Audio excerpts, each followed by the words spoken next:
This conference is all about celebrating and challenging the creativity, the ingenuity that you all bring to build new and great things on top of platform innovations that we make available to you. What you will hear us talk about in this conference and even in this morning's keynote is perhaps the broadest lens through which we've viewed developers, development, and platforms. Up until now, there's been two main ways that you can really write music. Traditionally, using pen and paper, which is very creative, maybe not that convenient sometimes. Or the digital way, which is very laborious to input, but very convenient once it's in that form. So StaffPad is handwriting recognition for music notation. Let's just take the pen, and I'm going to start writing in the bar. It's very natural. As I move into the next bar, the music notation is recognized and turned into typeset notation. Right, thank you. So how about we get started by talking about how we're moving from office from us to office with partners. Let's talk about making a presentation. And when I'm doing this, I of course want a constant source of high quality professional photographs that I can integrate into my slide deck.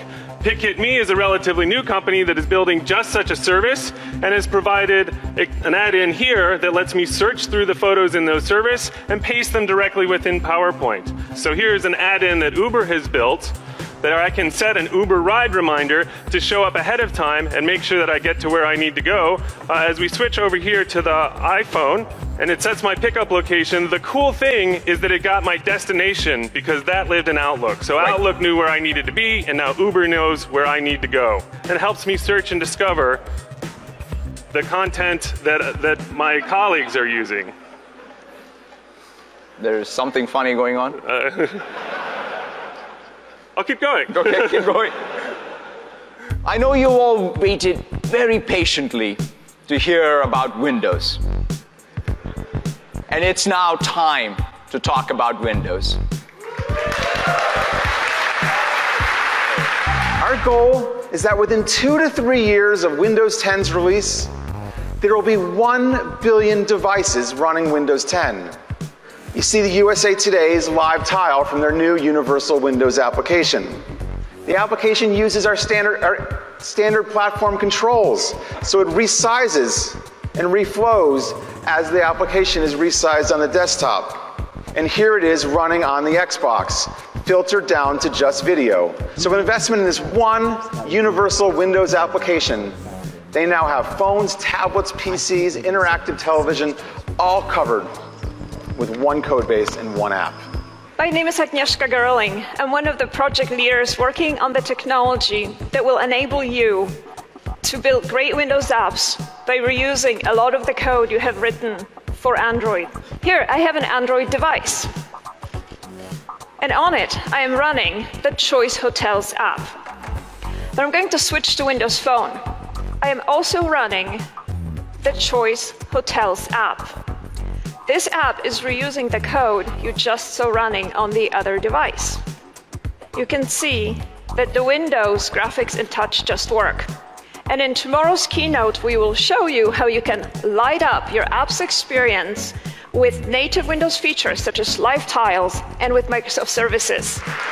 So today we're announcing that you will be able to compile the same Objective-C code that's being used in iOS applications within Visual Studio on Windows. Great syntax highlighting support that you'd expect from Visual Studio, including highlighting all of the weirdness of Objective-C.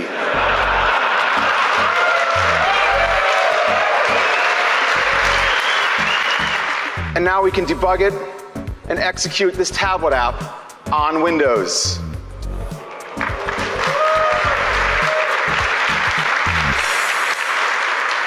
I want to show you some of the work we've been doing to continue to tweak the design and improve the visuals and the interaction. We've got the most used apps here. We're putting File Explorer, Settings, Power All apps at the bottom. We're bringing jump lists back in, so you can see here's File Explorer with jump lists, and this will work for other apps as well. Thank you. Project Spartan, Project Spartan. You know, I have to admit, our PR team has been giving me and us a hard time because they say it's not a great idea to keep saying Project Spartan when that's not really the name of the web. Would you like to hear the name of the new web browser in Windows 10? Okay, let's run the video.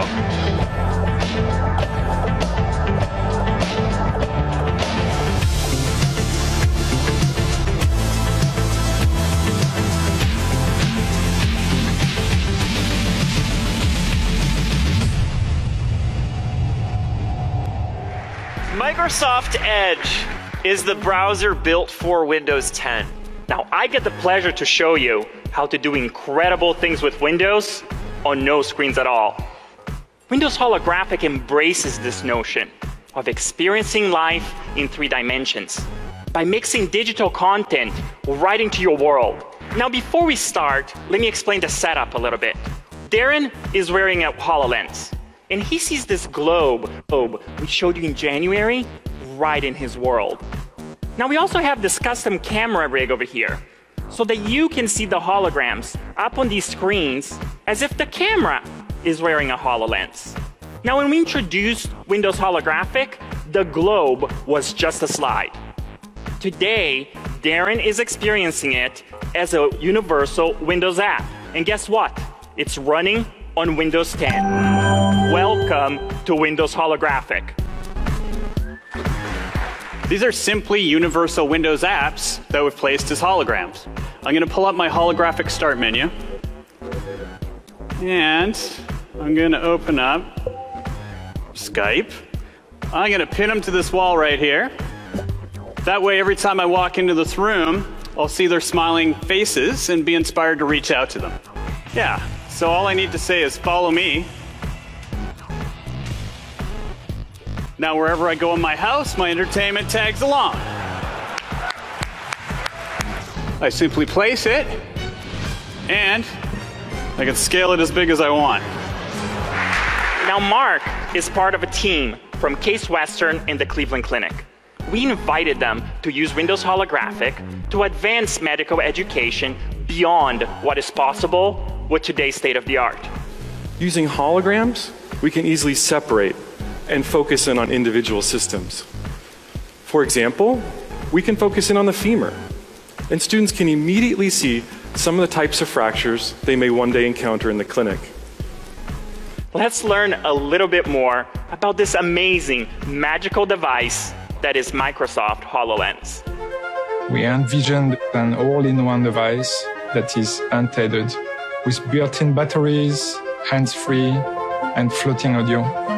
You have to come up with a holographic processing unit because you're constantly producing data every single millisecond. The enclosure wraps around the user's head to provide great weight distribution.